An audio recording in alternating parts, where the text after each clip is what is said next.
বিশ্বকাপ ফুটবলের উন্মাদনার মাঝেই বাংলাদেশের ফুটবলের জন্য এলো এক ঐতিহাসিক ও অবিশ্বাস্য সুখবর।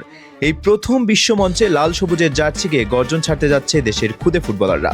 ফুটবল নিয়ন্ত্রক সংস্থা ফিফা নিশ্চিত করেছে, চলতি বছরের অক্টোবরে আজারবাইজানে অনুষ্ঠিত হতে যাওয়া উদ্বোধনী ফিফা অনূর্ধ্ব-15 বিশ্বকাপে অংশ নেবে বাংলাদেশ জাতীয় অনূর্ধ্ব-15 দল। ফিফা কাউন্সিলের ঐতিহাসিক সিদ্ধান্ত অনুযায়ী বিশ্বজুড়ে যুব ফুটবলের মানোন্নয়নে এই অনূর্ধ্ব-15 বিশ্বকাপ চালুর অনুমোদন দেওয়া হয়েছিল। আর এর প্রথম সংস্করণে ছেলেদের টুর্নামেন্টে বিশ্বমঞ্চের টিকিট নিশ্চিত করেছে লাল সবুজের প্রতিনিধিরা।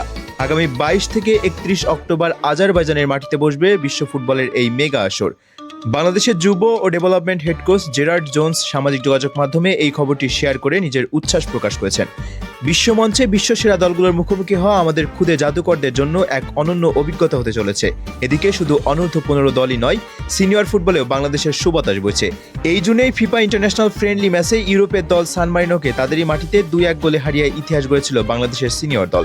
তপু বর্মনের জোড়া গোলে সেই ঐতিহাসিক জয়ের রেস্ট কাটতে না কাটতেই এবার এলো অনূর্ধ্ব-15 বিশ্বকাপের এই অবিশ্বাস্য অফিসিয়াল ঘোষণা। হতাশার চাদর মোড়ানো দেশের ফুটবলে এই তরুণ ও খুদে ফুটবলাররাই নতুন আশার আলো দেখাচ্ছেন। বিশ্বমঞ্চের টিকিট যখন হাতে চলে এসেছে, তখন এখন থেকেই শুরু হচ্ছে কঠোর প্রস্তুতি। আজারবাইজানের উইন্টারে বিশ্বের বাঘা বাঘা প্রতিপক্ষের ডিফেন্স ভেঙে আমাদের খুদে টাইগারেরা কিভাবে জাল খুঁজে নেয়, সেটা এখন দেখার অপেক্ষা।